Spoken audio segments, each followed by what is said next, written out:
السلام عليكم حبايبنا وطلاب وطلبات الصف الثاني الثانوي، شبابنا وبناتنا الغاليين، مع حل أسئلة التقييم الأسبوع السابع فيزياء تانية ثانوي. بصوا يا شباب، السؤال الأول بيقول: الأشكال المقابلة توضح 4 كتل كل منها مصنوع من زجاج كثافته 2.6 جرام على السنتيمتر مكعب، تبلغ مساحة قاعدة كل منها 1 سنتيمتر مربع. أي شكل تكون كتلته 13 جرام؟ صلى على النبي.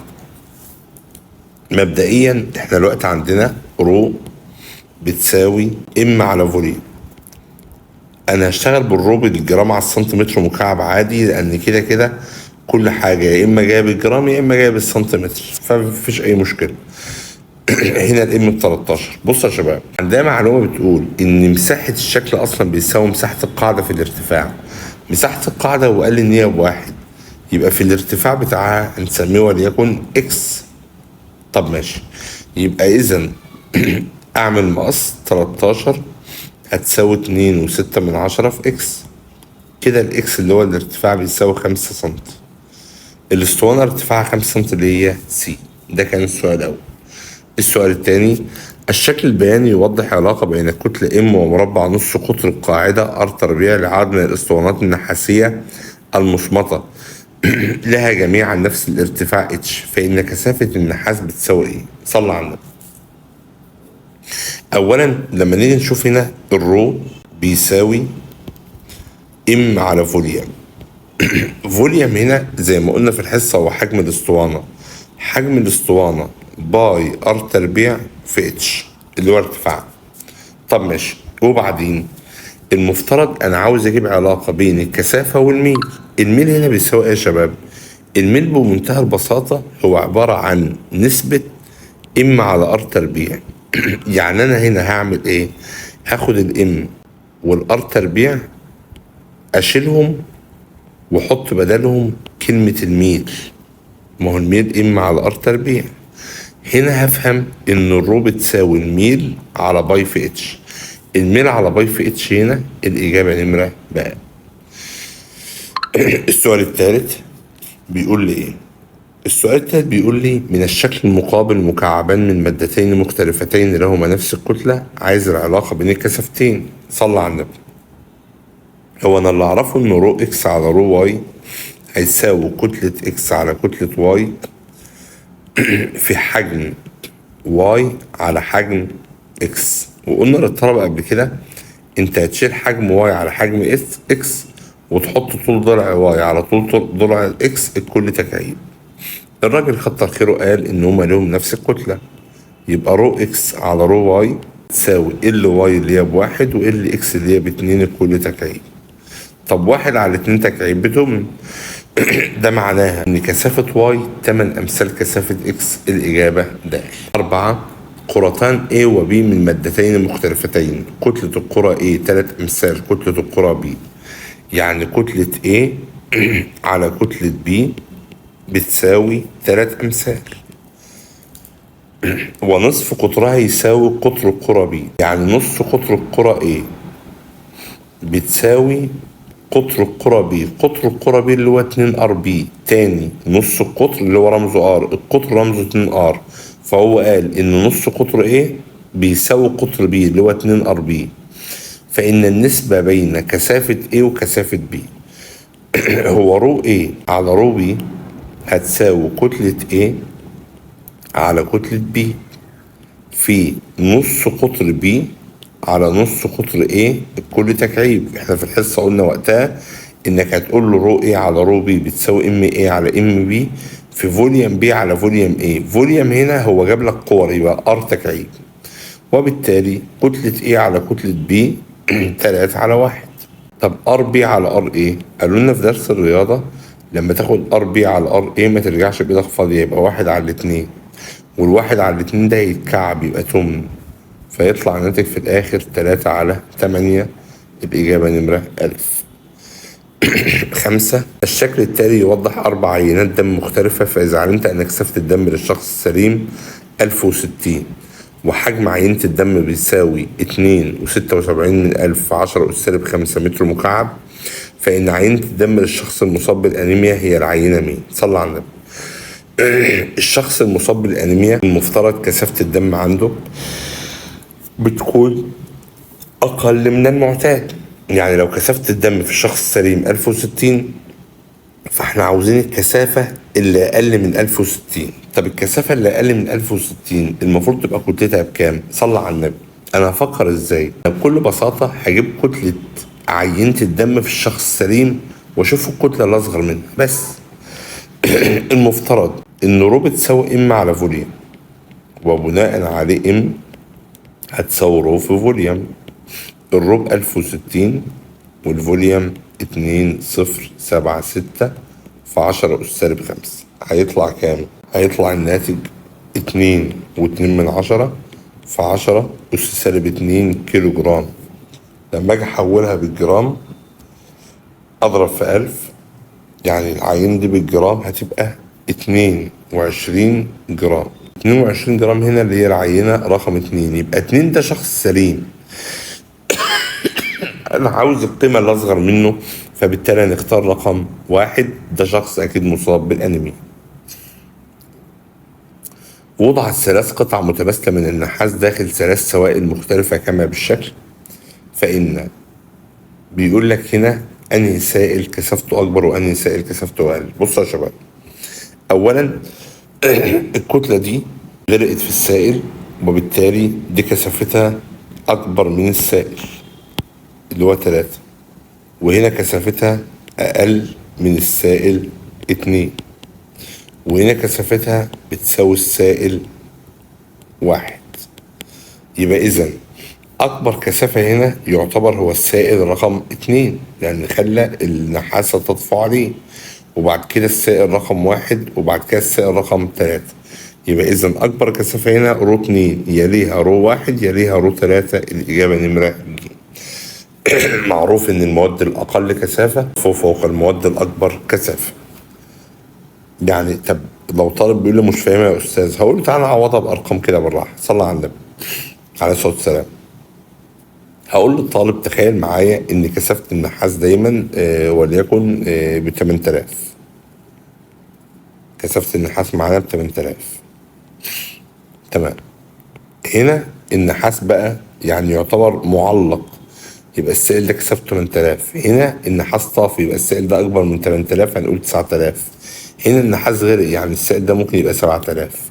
وبالتالي أكبر كثافة هو رو 2، يليها رو 1، يليها رو 3. لديك 4 حجوم متساوية من أجسام مختلفة كما بالشكل، من اللي أكبر كثافة؟ هو قال حجوم متساوية من أجسام مختلفة.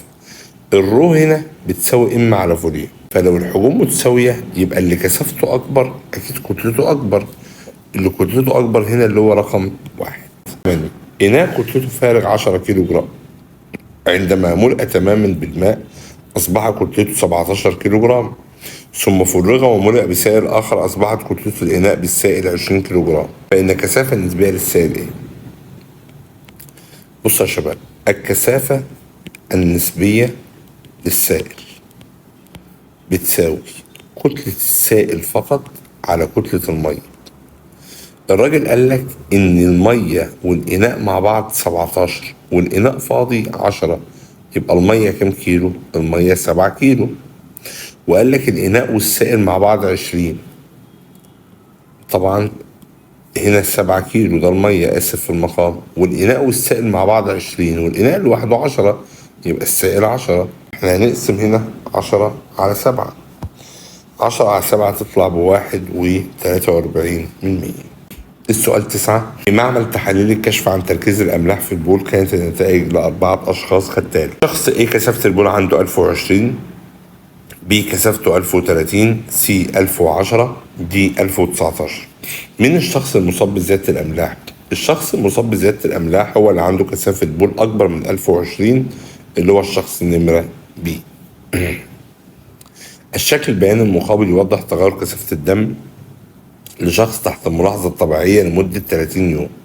أي الفترات توضح إصابة الشخص بالأنيميا؟ بصوا يا شباب، هو كثافة الدم في الشخص السليم المفروض أصلا من 1040 ل 1060، فبالتالي هنا الفترة اللي فيها كثافة الدم طبيعية، يبقى الفترة اللي فيها كثافة الدم مش طبيعية هي الفترة بي سي وسي دي. بالتالي بي سي وسي دي الإجابة نمرة ب.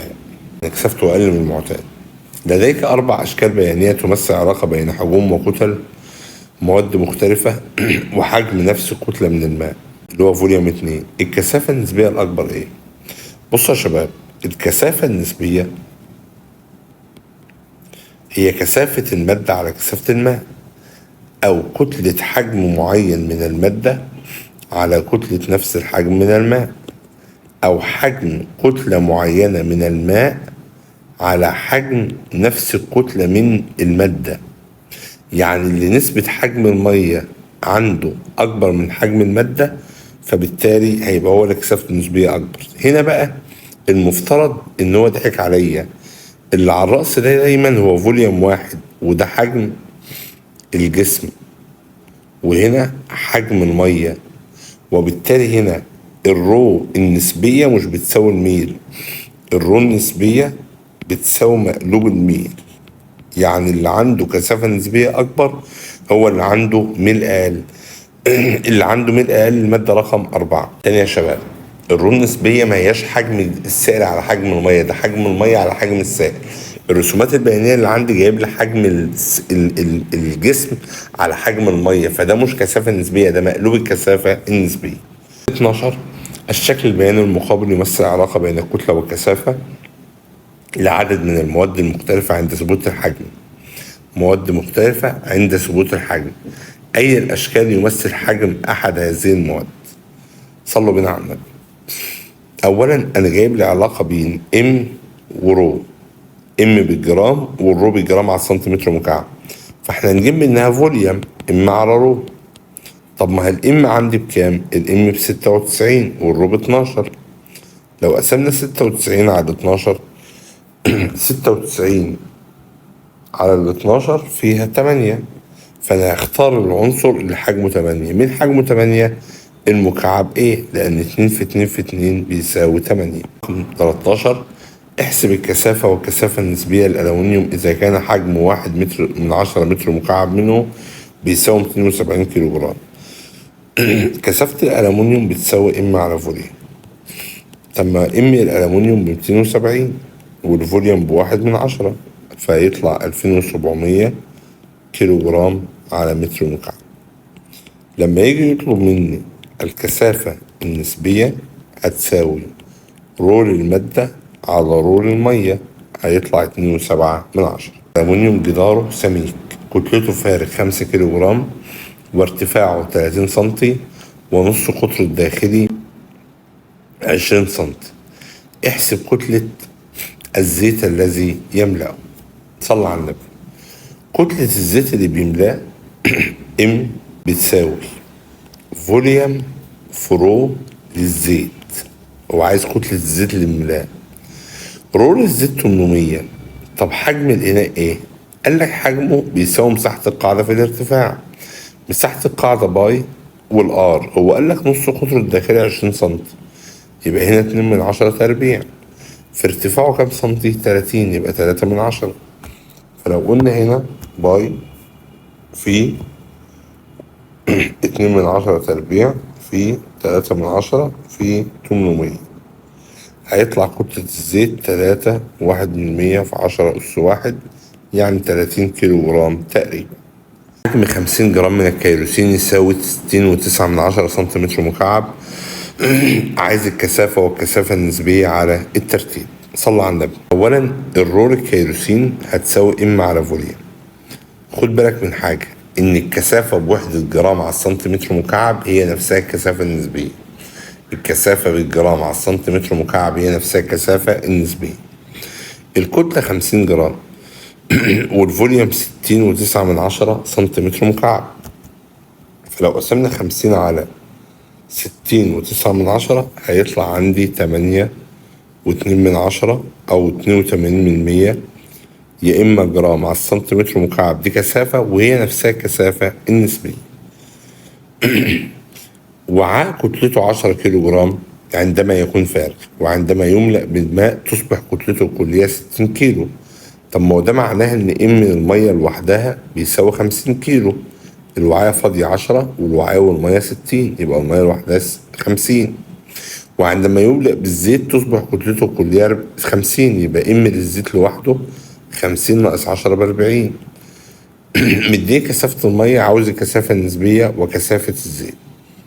الكثافة النسبية للزيت بتساوي كتلة حجم معين من المادة اللي هي 40 على كتلة نفس الحجم من الماء اللي هي 50، يطلع 8/10. طب هو عاوز الكثافة العادية، هضرب الكثافة النسبية في 1000 تطلع 800. الإجابة هنا نمرة 1000. السؤال رقم 3. إذا كانت كثافة النحاس 8700 وكثافة الماء 1000، أي الخيارات التالية صحيحة؟ مديني الكثافة النسبية. الكثافة النسبية مؤكد هي 8.7، لأنك هتقسم 8700 على 1000، يبقى جيم وده غلط. جايب لي حجم وكتلة، والله أنا هقسم الكتلة على الحجم، ولو طلعت خلاص، ما طلعتش تمام. الكتلة الأولانية 17.4 كيلو جرام. 17.4 كيلو جرام. التانية هنا 200 سنتيمتر مكعب، فأنا عاوزها بالجرام على السنتيمتر مكعب، فأنا أضرب ده في 1000. ليه بقى؟ كده أنت بتجيبها بالجرام على السنتيمتر مكعب، دي نفسها الكثافة النسبية. تعال نشوف. 17.4 في 1000 بيساوي على 200، هيطلع 87. 87 هنا ده مش هينفع. تمام. اللي بعدها هنا بيقول لك 174 من 1000 كيلو جرام، طبعا بضربها في 1000 على 20 سنتيمتر مكعب.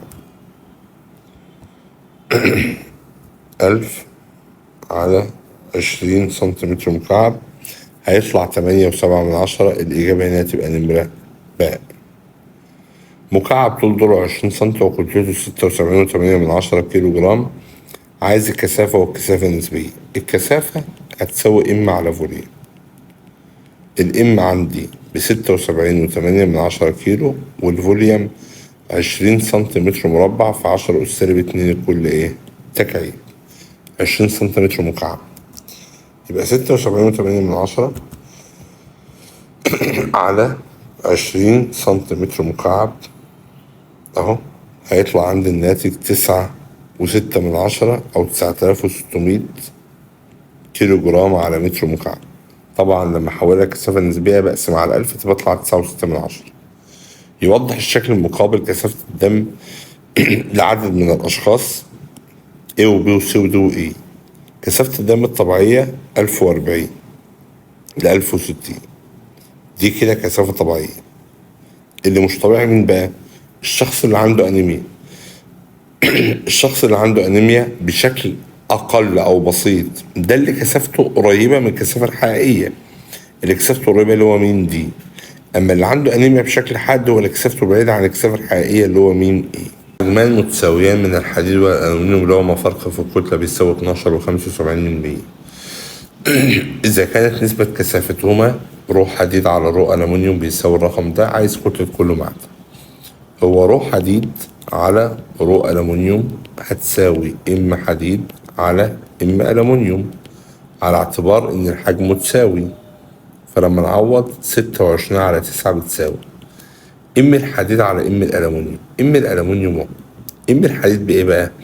بصوا يا شباب، هو قالك فرق في الكتلة الرقم ده معناها ان ام حديد ناقص ام ألمنيوم بيساوي 12.75، يبقى ده ام ألمنيوم زائد 12.75. نعمل مقص بقى او نحل بطريقه الاله الحاسبه زي ما احنا عارفين. يعني انا هقول مثلا 26 رو ألمنيوم او ام ألمنيوم، 26 ام ألمنيوم، بعمل مقص هتساوي 9 ام ألمنيوم زائد 12.75% في 9. 12.75% في 9 اللي هي بتساوي 114.75. ودي بإشارة مخالفة. 26 ناقص 9 يبقى 17 ام ألمنيوم بتساوي 114.75. يبقى 114.75 على 17 هيساوي 6.75%.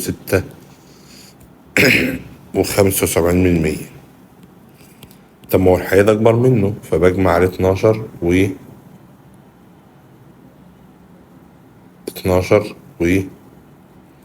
75 هيطلع 19.5، فالإجابة هنا هتبقى نمرة ألف. برميل يسع 90 كيلو جرام من الماء أو 60 كيلو جرام من الجازولين. كثافة المية ب1000، عاوز الكثافة والكثافة النسبية للجازولين. البرميل بيسع 90 كيلو مية أو 60 كيلو جازولين. بالمناسبة طالما المية ملت البرميل والجازولين ملى البرميل يبقى الاتنين نفس الحجم، وبالتالي أقدر أقول هنا أن الكثافة النسبية هتساوي ام للجازولين على ام للمية. ام للجازولين ب60 وام للمية بكام؟ ب90. هيطلع الناتج 2/3 اللي هو 667. طب ماشي. هضربها في 1000، المفترض هيطلع 667 كيلو جرام على متر مكعب. فالإجابة طبعا ألف هتبقى غلط، آسف، هتبقى الإجابة هنا نمرة ب. تمام. السؤال اللي بعده، كرتان معدنيتان الأولى نصف قطرها R وكثافة مادتها رو، والثانية نصف قطرها 2R وكثافتها 2 رو. عاوز نسبة كتلة الكرتين. هي رو للكرة الأولى على رو للكرة التانية هتساوي كتلة الأولى على كتلة التانية في حجم التانية على حجم الأولى، اللي هو R2 على R1 الكل تكعيب. رو واحد برو، ورو 2 بكام رو؟ 2 رو. M1 على M2 معرفهاش، في R2 على R1، R2 ب2R وR1 بR الكل تكعيب. يعني هنا نص بيساوي M1 على M2 في 8 على 1. اضرب الطرفين في 8 يبقى هنا 1 على 16 بتساوي M1 على M2، يبقى ده ب1 على 16. شكل البيان المقابل علاقة بين الحجم والكتلة لعدة قطع مصمطة من مواد مختلفة. العلاقة اللي بتعبر عن الكثافة. أولا هو حاطط فوليوم على الرأس وإم على الأفق، فالميل هنا 1 على رو. يعني المتوقع إن اللي كثافته أكبر هو اللي ميله أقل، اللي هو مين؟ دي. فدي أكبر كثافة، يليها سي يليها بي يليها إيه؟ الإجابة نمرة ب. مكعب من الحديد طول ضلعه 12 سنتي وكتلته 7 كيلو جرام. كثافة الحديد بتساوي 7800. هل المكعب ده مصمت أم يحتوي على فراغات؟ أولا هي كثافة الحديد 7800. تعال نجيب كثافة المكعب. كثافة مادة المكعب اللي احنا مش عارفين هو حديد مصمت ولا لا، مفرغ، إم على فوليوم. الإم ب7 كيلو والفوليوم ب12 سنتي، في10 أس سالب 2 الكل تكعيب لأنه هو مكعب. فهنقسم 7 على 12 في10 أس سالب 2 الكل تكعيب. هيطلع الناتج 4050 كيلو جرام على متر مكعب. يعني الكثافة أقل من الكثافة الحقيقية للحديد، إذن هو يحتوي على فراغات. إناء فارغ كتلته 190 جرام ملئ بسائل كثافته النسبية 81%، فأصبحت كتلة الإناء والسائل معا 400 جرام. فإذا ملئ بالماء تصبح كتلة الإناء والماء معا كام؟ أولا الكثافة النسبية بتساوي إم للسائل على إم للمية. تمام، صلى على النبي. الكثافة النسبية 81%، ده بتساوي أولا إم للسائل بكام؟ أولا إم للسائل أنا عندي هنا إم للسائل هي عبارة عن كتلة الإناء والسائل مع بعض ناقص كتلة الإناء، يعني بيساوي 400 جرام ناقص 190. فهمتوا أنا عملت إيه؟ طرحت كتلة الإناء مع السائل ناقص كتلة الإناء فهيديني السائل. طب كتلة المية، كتلة المية اللي هي كتلة المية زائد الإناء ناقص كتلة الإناء اللي هي 190. فأنا خليت لك كده المعادلة في مجهول واحد، اعمل كده مقص هنا، فبالتالي هيبقى عندك البسط هنا 400 ناقص 190 بيساوي 210 على ام الإناء والمية ناقص 190. وبالتالي هقسم 210 على 81%، 210 على 81% هيطلع عندي 259.2 بتساوي ام ناقص 190. ودي 190 بإشارة مخالفة، هيطلع عندي كتلة السائل بيساوي 449 جرام. دي كتلة المية والإناء مع بعض. لا حل تاني؟ طبعا لا حل تاني. ايه هو؟ ان احنا نجيب كتلة المية لوحدها ونجمع عليها الإناء، يعني الكثافة النسبية هتساوي ام للسائل على ام للمية. الكثافة النسبية 81%، ام للسائل 400 ناقص 190 ب210 على ام للمية. ام المية هنا اقسم 210 على 81%، هيطلع عندي 2500 أو 259 كيلو جرام أو جرام. بعد كده ام الإناء والسائل هتجمعهم بقى مع 190، هيطلع عندي 4000 أو 449 جرام. نسبة كثافة المحلول الإلكتروليتي في بطارية السيارة بعد التفريغ إلى الكثافة بعد إعادة الشحن. طبعا بعد التفريغ بتبقى أقل لأن بيفقد أيونات الكبريتات بتتفاعل مع ألواح الرصاص. في الشكل المقابل يوضح العلاقة بين كتل وعدة شرائح من معدن وحجم كل منه. كثافة المية ب1000، عاوز الكثافة النسبية. أولا الرو بتاعت المعدن هتساوي ام على فوليوم. الام هنا ب48 والفوليوم ب6. 48 على 6 فيها 8 جرام على سنتيمتر مكعب، وانا قايل لك كتير قوي ان الكثافة النسبية هي نفسها الكثافة بالجرام على السنتيمتر مكعب. الشكل واحد يوضح مخبار مدرج به كمية من الماء، والشكل 2 يوضح نفس المخبار بعد وضع قطعة معدنية ما بداخله كتلتها 25 جرام. عايز كثافة القطعة. كثافة القطعة بتساوي ام على فوليوم. ام للكتلة 25 جرام بضربها في 10 أس ب3. طب فوليوم، هو المية كانت واقفة عند 30 طلعت عند 40، يبقى حجمه هنا 10 سنتيمتر مكعب في 10 أس ب6.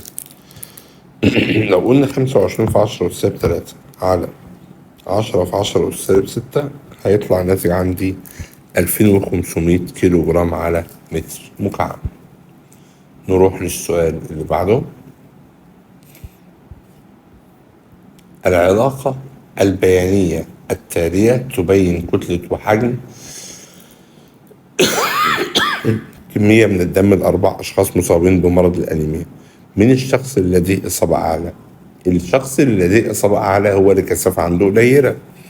الميل هنا إما على فوليوم بيساوي رو. اللي عنده كثافة قليلة عنده ميل قليل اللي هو دي، فالدي هو الشخص اللي عنده إصابة أعلى. ده كان إجابة التقييم السابع. انتظرونا إن شاء الله في إجابة التقييمات اللي جاية. بالتوفيق يا شباب، ربنا معاكم بإذن الله. مع حل أسئلة التقييم الأسبوعي الثامن لمادة الفيزياء. بصوا يا شباب، التقييم الأسبوع الثامن هو كان بيتكلم عن خواص المواد المتحركة اللي هو عبارة عن السريان واللزوجة. أنا قسمتهم يعني نفس أسئلة التقييم أنا قسمتها السريان لوحده واللزوجة لوحده، فبالتالي احنا بنبدأ الأول بالسريان. السؤال الأول بيقول إيه؟ يوضح الشكل المقابل أنبوبة سريان يسري بها سائل سريانا هادئا، فإن ايه اللي يحصل؟ هل معدل انسياب الكتلة عند 1 أكبر قيمة، ولا معدل انسياب الكتلة عند 2 أكبر قيمة، ولا عند 3 أكبر قيمة، ولا كله متساوي؟ الإجابة كله متساوي، لأن معدل انسياب الكتلة بيظل ثابت. من الأشكال التي أمامك حدد أيهم سريانا هادئا. المفروض في السريان الهادئ معدل السريان ثابت. المعدل هنا زي هنا، ده سريان هادئ. هنا مش زي هنا، ده مش هادئ. هنا مش زي هنا، مش هادئ. هنا مش زي هنا، مش هادئ. يبقى السريان الهادئ يمثل الشكل أ. في السريان الهادئ للسوائل تكون النسبة بين عدد خطوط انسياب المرة في الجزء المتسع من الأنبوبة العدد خطوط الانسياب المر في الجزء الضيق من الانبوبه بيساوي ايه؟ معروف ان في السريان عدد خطوط الانسياب تظل ما لا ثابته، فالاجابه مساويه للواحد. في الشكل الموضح توضح انبوبه سريان لسائل يسري بها سائل سريانا هادئا، سرعه الماء عند سي وايه هما الرقمين دول، عاوز السرعه عند بي. بصوا يا شباب، هو السائل داخل من ايه خارج من بي وخارج من سي، وبالتالي المفترض اقول ايه بقى؟ اقول ان كيو فوليوم عند A بيساوي كيو فوليوم عند B زائد كيو فوليوم عند C. يعني A عند A في V عند A بتساوي A عند B في V عند B زائد A عند C في V عند C. هنا المساحة عند A ب6 والسرعة عند A ب8، هو قال لي كده هنا بيساوي المساحة عند B ب2 والسرعة عند B معرفهاش، زائد المساحة عند سي ب4 والسرعة عند سي ب4. 4 في 4 ب16، اطرحها هنا من 48، 48 ناقص 16 بيساوي 32، بيساوي 2 في بي. يبقى الفي بي هنا بكام؟ الفي بي هنا 16 متر على الثانية. الإجابة د. يسري السائل خلال أنبوبة منتظمة قطرها إكس بسرعة في. إذا وضعت سدادة من الفلين في نهاية الأنبوبة وكان قطر ثقب قطعة الفلين بيساوي إكس على 4، عاوز سرعة خروج السائل من ثقب قطعة الفلين. أولا إحنا المفروض معانا دي 1 تربيع في 1 هيساوي دي 2 تربيع في 2. دي 1 تربيع اللي هو إكس تربيع، في 1 بفي، دي 2 تربيع اللي هي إكس على 4 تربيع في 2. وبالتالي المفترض هنا الفي 2 هيساوي 16 في. الإجابة هنا نمرة ألف. الأسئلة المقالية: 3 صنابير، الأول يملأ الحوض في ساعة، والثاني يملأ الحوض في نص ساعة، والثالث يملأ في ربع ساعة. عاوز الزمن اللازم لملء الحوض إذا تم فتح الصنابير الثلاثة معا. هو محصلة كيو فوليوم بيساوي فوليوم على تي. طب اسمعني بقى، يعني كيو فوليوم الأول زائد كيو فوليوم التاني زائد كيو فوليوم التالت بيساوي فوليوم على تي. كويس. الأول بيملى الحوض في ساعة يعني فوليوم على 1، والتاني بيملى الحوض في نص ساعة يبقى فوليوم على نص، ده معدله. والتالت بيملى الحوض في ربع ساعة يبقى فوليوم على ربع، ده بيساوي فوليوم على تي. طب وبعدين مجموع ده كله كام؟ هو المفروض يا شباب ان معروف ان مقام المقام بسط، يعني الواحد ده هو واحد، والنص دي تطلع في البسط تبقى 2، يعني هنا المفروض يبقى 2 في، والاربعه دي تطلع فوق او الربع تطلع فوق تبقى 4. يعني المفروض ان 7 في بيساوي في على تي. شيل تي في مع في يبقى الزمن بيساوي سبع ساعة. الزمن هنا يساوي سبع ساعة. في ناس بتحلها بطريقة تانية، يقول لك ايه؟ يقول لك ماشي، دلوقتي احنا عندنا هنا المفروض ان الاول بيملى الحوض في ساعة، فنعتبر ان كيو فوليوم 1 بيساوي في، والتاني بيملى الحوض في نص ساعة يعني المفروض بيساوي 2 في، لانه لما يملى الحوض في ساعة في نص ساعة يعني يملى حوضين في الساعة. طب والتالت بيملى الحوض في ربع ساعة يعني يقدر يملى 4 أحواض، يعني كيو فوليوم الكلية بتساوي 7 في. طب ما هو 7 دي في ده بيساوي في على تي، يبقى كده التي بيساوي سبع ساعة. شريان رئيسي لشخص بالغ مساحة مقطعه 3 سنتيمتر مربع وسرعة سريان الدم فيه 30 متر على الثانية. يتوزع منه الدم على عدد من الشعيرات، مساحة مقطع كل منها 3 في 10 أس سالب 5 متر مربع، وسرعة سريان الدم في كل شعيرة 5 من 100 سنتيمتر على الثانية. احسب عدد الشعيرات الدموية. بص يا شباب، هنا المفترض إن إحنا معانا الجدول ده شغالين بيه على طول. بص كده معايا،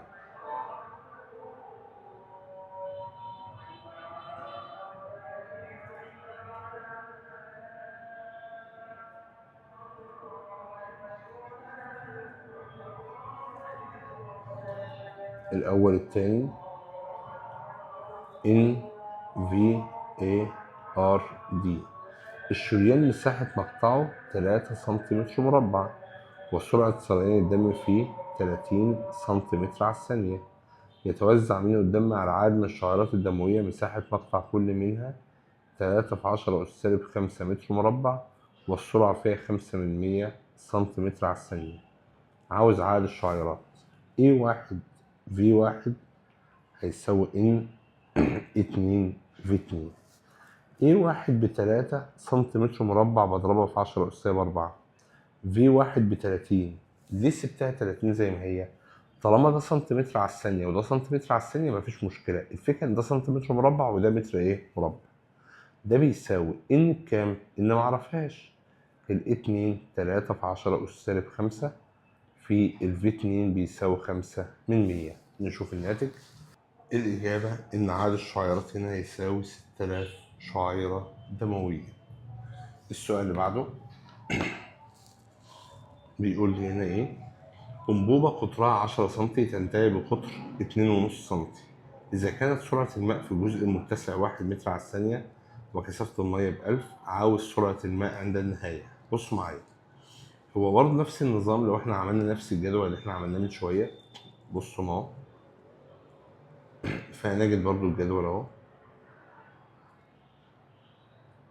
ده المقطع الأول والمقطع التاني ان في اي ار، هنختصره كده شوية. ده المقطع الأول والتاني، وهنا ان وهنا في وهنا دي. بيقول لك في الأول إن الأنبوبة كان قطرها 10 سنتي وانتهت باختناق قطره 2.5 سنتي. السرعة في الجزء المتسع 1 متر على الثانية. عاوز السرعة في الجزء الضيق. نقوم نقول له دي 1 تربيع V1 بتساوي دي 2 تربيع V2، يعني 10 تربيع في V1 B1 هيساوي 2.5 تربيع في V2. المهم V2 هتطلع 16 متر على الثانية، فده 16 متر على الثانية. عاوز كتلة الماء المنساب بالدقيقة عبر أي مقطع. الكتلة المنسابة في الدقيقة هتساوي إيه؟ بصوا يا شباب، أولا المفترض إن الكتلة هنا M، فأنا اللي أعرفه إن M على T بتساوي باي R تربيع في V فرو. M إحنا عاوزينها والزمن 60 ثانية، بتساوي الباي في الار. بصوا يا شباب، يا تاخد الار هنا اللي هي هتبقى ال10 نص قطرها 5 والسرعة 1، يا تاخد 2.5 دي نصها 1 وربع في السرعة 16. فأنا هقول والله القطر في الأول 10 يبقى نص القطر 5 في السرعة ب1 في الكثافة ب1000. وبالتالي هنضرب هنا 60 في باي في 5 في 10 أس سالب 2 كل تربيع في 1 في 1000. هيطلع عندي الناتج 4.7 في 10 أس كام؟ 2. طبعا هنا هيطلع ب 470 أو 472 تقريبا. في الإجابة هنا نمرة ج. 2. في السريان المنتظم إذا تضاعف نصف قطر الأنبوبة معدل السريان الكتلي معروف إنه بيظل ثابت. بيقول لي هنا إذا تضاعف مساحة مقطع أنبوبة يسري بها السائل بانتظام معدل السريان الحجم أيضا يظل ثابت. عند قياس سرعة سائل داخل أنبوبة وجد أن قيمة السرعة عند نقطة معينة في لحظة ما 8 متر على الثانية، وفي لحظة أخرى عند نفس النقطة أصبحت 9 متر على الثانية. طبعا نوع السريان هنا هو سريان المفترض أنه هو مضطرب، فبالتالي السريان هيبقى سريان مضطرب. ليه بقى؟ لأن من شروط السريان هذه أن يكون أن لا تتوقف سرعة السائل عند أي نقطة على المسافة أو الزمن. في جسم الإنسان لماذا تكون سرعة تدفق الدم في الشريان الرئيسي أكبر من سرعته في الشعيرات الدموية رغم أن مساحة مقطع الشعيرة أقل من مساحة مقطع الشريان؟ الإجابة هنا ببساطة أن مجموع مساحات مقاطع كل الشعيرات أكبر من مساحة مقطع الشريان الرئيسي، وده بيخلي السرعة في الشعيرات أقل من السرعة في الشريان الرئيسي. يتدفق الماء بانتظام داخل أنبوبة نصف قطرها 4 سم بسرعة 2 متر على الثانية. عاوز حجم السائل الذي يتدفق خلال دقيقة واحدة. المفروض ان فوليوم على تي بتساوي باي ار تربيع في في. يعني فوليوم على تي بكام؟ ب60 هيساوي باي ار تربيع اللي هو 4 في 10 أس سالب 2 لكل تربيع في 2. نبدأ نشوف الناتج هنا. هنقول 60 في باي في 4 في 10 أس سالب 2 تربيع في 2. طبعا الناتج هنا هيطلع 603 من 1000 متر مكعب. إذا كان معدل سريان الحجم للسائل هو 2 في 10 أس 2 متر مكعب على الثانية، ومعدل انسياب الكتل 2 في 10 أس 5، عاوز كثافة السائل. أنا أعرف إن كيو إم بيساوي كيو في في رو، يعني 2 في 10 أس 5 ده بيساوي 2 في 10 أس 2 في رو، يبقى الرو هيساوي البعيد على القريب، هيطلع الإجابة 1000. نروح المجموعة سي. بيقول لي هنا يسري حجمين من سائلين مختلفين في أنبوبتي سريان، كانت النسبة بين كثافتي السائلين ربع، وحجم الأول ضعف حجم الثاني، وكان معدل انسياب الكتل ثابت، عاوز تي 1 على تي 2. صلى بينا عنه. أولا المفترض هنا إن كثافة السائلين رو 1 على رو 2 بيساوي ربع، وحجم الأول ضعف الثاني، يعني في 1 على في 2 بيساوي 2 على 1. معدل انسياب الكتل الثابت عاوز تي 1 على تي 2.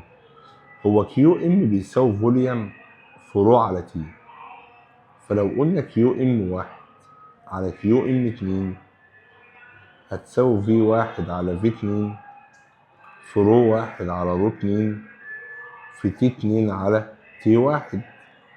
المفترض كيو ام 1 على كيو ام 2 دي بواحد على 1، دي المفترض بواحد على 1.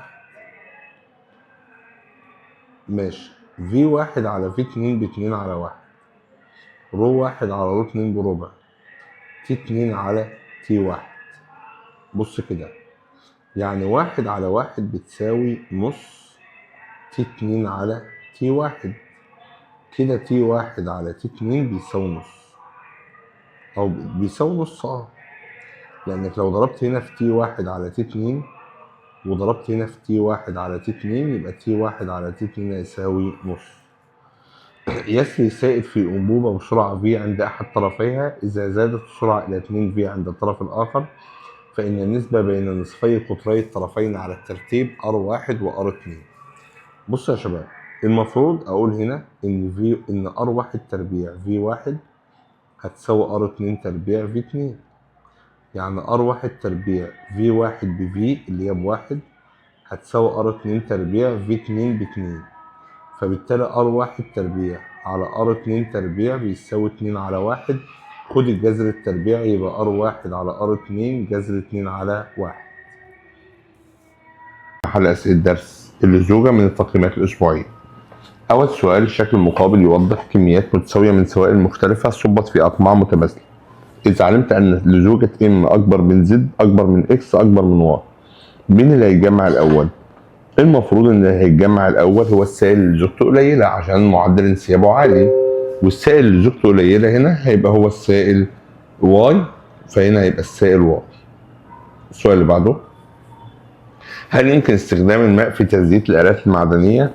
طبعا لا، لان لزوجته منخفضه وبالتالي ما ينفعش نستخدمه، وبالتالي هيبقى لان لزوجته منخفضه ويسبب تآكل للمعادن. دي الاجابه الاقرب. طب لا يمكن استخدامه في تبريد المعادن؟ ده بالعكس، المياه تستخدم افضل في تبريد المعادن، فهناخد باء بدل دال. سائل محصور بين لوحين متوازيين تؤثر على اللوح العلوي قوه ممثله لتحريكه، فتكون العلاقه الصحيحه بين سرعه النقاط هي ايه؟ طبعا اكبر سرعه هنا هي اكس، يليها واي، يليها زد، فبالتالي الطبقه دي ملامسه للوح المتحرك فبتكون متحركه معاه بنفس السرعه، دي ملامسه للوح الساكن فبتكون ساكنه، ودي في النص ما بينهم. أسقطت 4 كرات متماثلة من الصلب من نفس الارتفاع في 4 مخابير في كل منها سائل مختلف عن الآخر، وتم تسجيل زمن وصول الكرة إلى قاع المقبار في كل حالة كما في الجدول المقابل. من المخابير اللي بيحتوي على سائل لزوجته أعلى؟ المخبار اللي بيحتوي على السائل لزوجته اعلى هو المخبار رقم كام؟ السائل اللي زوجته اعلى هو اللي خد وقت اطول عشان يتجمع، واللي خد وقت اطول عشان يتجمع هو اللي خد 6 من 10 ثانيه، او اللي خد 1 ثانيه، اللي هو المخبار رقم 4. يتحرك لوحان A و B على سطح سائل بنفس السرعه، نسبه القوه على A للقوه على B. اولا هم بيتحركوا بنفس السرعه، تمام، ونفس البعد العمودي ونفس السائل، يبقى كده الاختلاف فين؟ الاختلاف في المساحة. فلو قلنا اف A على اف B، ده هيبقى مساحة A على مساحة B. مساحة A على مساحة B، مساحة A 2x تربيع اللي هي 2x في x، ومساحة B x تربيع، هتطلع الناتج 2 على 1. الشكل المقابل يمثل عينة من سائل محصور بين لوحين، السفلي ساكن والعلوي متحرك. أي من الأشكال يعبر عن علاقة بين سرعة الانسياب كل طبقة من طبقات وعمق هذه الطبقة. صلى على النبي. هو المفترض ان كل ما العمق يزيد السرعة تقل. ليه بقى؟ لان المفترض لما العمق بيزيد بتقرب الطبقة المتحركة من الطبقة الساكنة، لما تقرب الطبقة المتحركة من الطبقة الساكنة هنا المفترض السرعة بتقل، فالإجابة تبقى نمرة د. النسبة بين معدل ترسيب كرات الدم الحمراء لدى مرضى الأنيميا ومرضى الحمى الروماتيزمية، معدل ترسيب الدم في الأنيميا هيبقى أقل من معدل ترسيب في مرضى الحمى الروماتيزمية.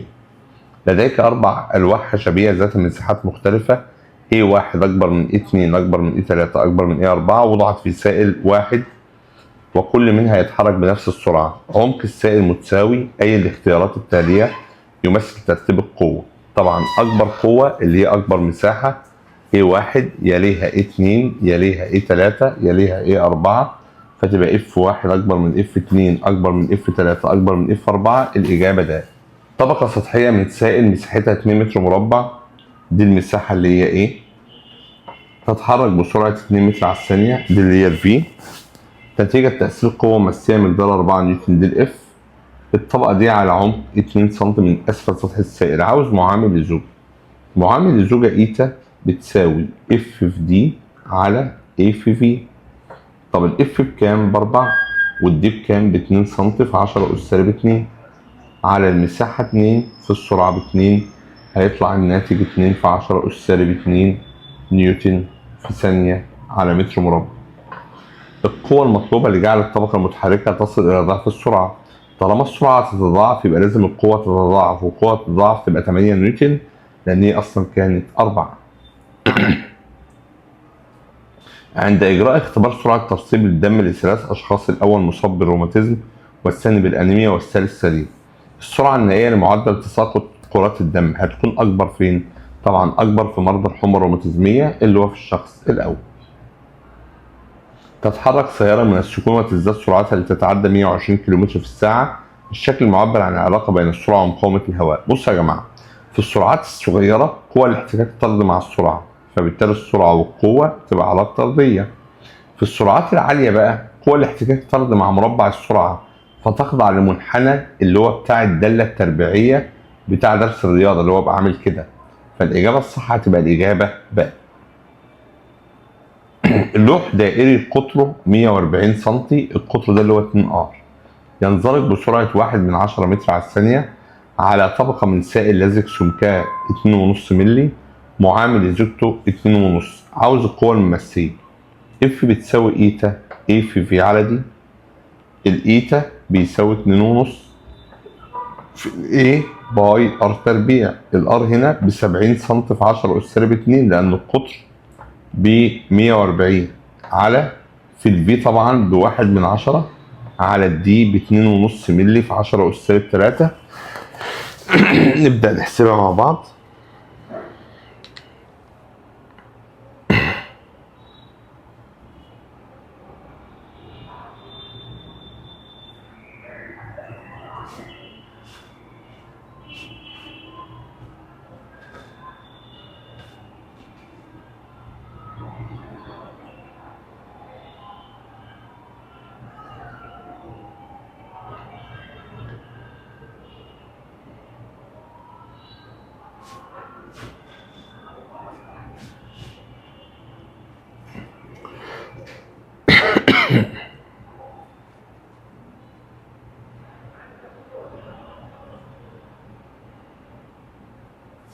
هيطلع الناتج 1.54 في 10 أس 2 نيوتن.